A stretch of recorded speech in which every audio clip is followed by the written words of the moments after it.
A princípio, antes de mostrarmos este fato, precisamos conhecer uma testemunha deste relato e entender o surgimento desta história incrível. O teólogo Dr. Victor Pearce, já falecido em 2010, foi um antropólogo britânico e especialista em arqueologia pré-histórica pela Universidade de Oxford, tendo viajado para milhares de escavações arqueológicas e chegou a conduzir pesquisas importantes no Mediterrâneo, na Turquia e nos Estados Unidos. Além do seu trabalho como pesquisador, Pearce também amava as escrituras sagradas, e foi isto que lhe fez ter o conhecimento de um dos fatos mais impressionantes já documentados na história de Israel, que vocês conhecerão a partir de agora. Committee, 37 against, 12 abstentions, 9, and I therefore formally declare Israel admitted to membership in the United Nations.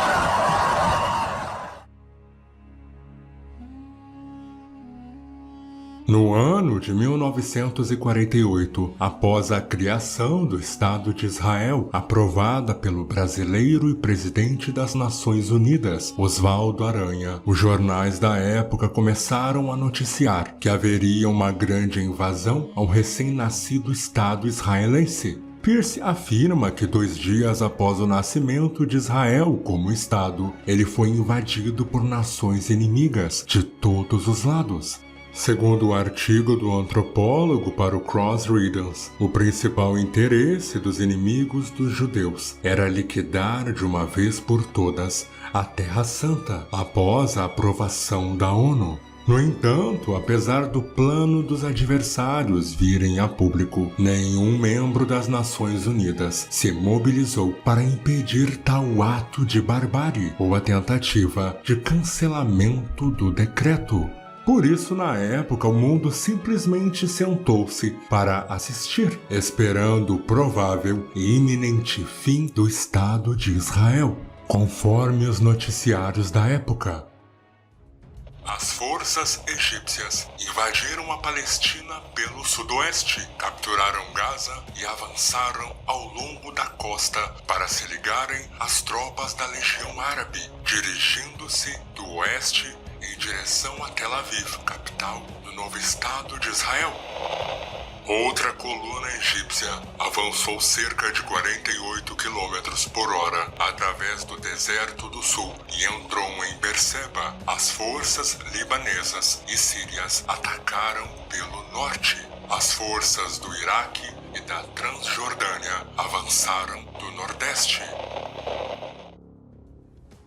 Uma coluna da Legião Árabe atacando a oeste de Jericó estava a apenas 16 quilômetros de Tel Aviv. Assim, humanamente falando, o caso de Israel parecia desesperador, pois algumas nações haviam proibido a venda de quaisquer armamentos para Israel se defender. Em contraste, as forças do grupo de elite árabe passaram por um excelente treinamento, sendo liderados por oficiais do exército britânico. No entanto, em poucos dias, todas as forças invasoras foram surpreendentemente derrotadas de forma inexplicável. Os egípcios foram lançados de volta ao Nilo. Já os grupos da Jordânia perderam toda a sua área no lado oeste do Rio Jordão. Israel ocupou o Líbano e as colinas de Golã. Mas você deve estar se perguntando: o que teria causado essa derrota tão dramática para os inimigos de Israel? Foi então que rumores estranhos e misteriosos começaram a se espalhar.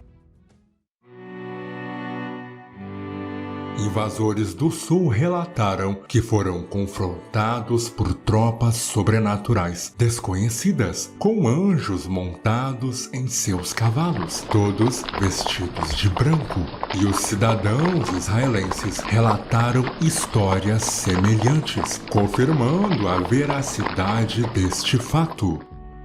As manifestações eram todas semelhantes aos relatos dos anjos que já haviam sido avistados em outros conflitos. Portanto, a aparição foi chamada de a cavalaria de Deus, que livrou o povo de Israel. No entanto, por que Israel é tão favorecida pela intervenção divina? É porque eles merecem? Peirce afirma que não, pois Israel também cometeu diversos pecados contra o Senhor. Porém, a Bíblia diz que a proteção deste povo é devido à promessa feita a Abraão, o pai da fé, além de Israel ser também o relógio de Deus e um grande indicativo para a vinda de Jesus. O Senhor não se afeiçoou a vocês, nem os escolheu, por serem mais numerosos do que os outros povos, pois vocês eram o menor de todos os povos. Mas foi porque o Senhor os amou, e por causa do juramento que fez aos seus antepassados. Por isso ele os tirou com a mão poderosa, e os redimiu da terra da escravidão, do poder do faraó, rei do Egito. Saibam, portanto, que o Senhor, o seu Deus, é Deus. Ele é o Deus fiel que mantém a aliança e a bondade por 1000 gerações daqueles que o amam e obedecem aos seus mandamentos. Deuteronômio, capítulo 7, versículos 7 ao 9.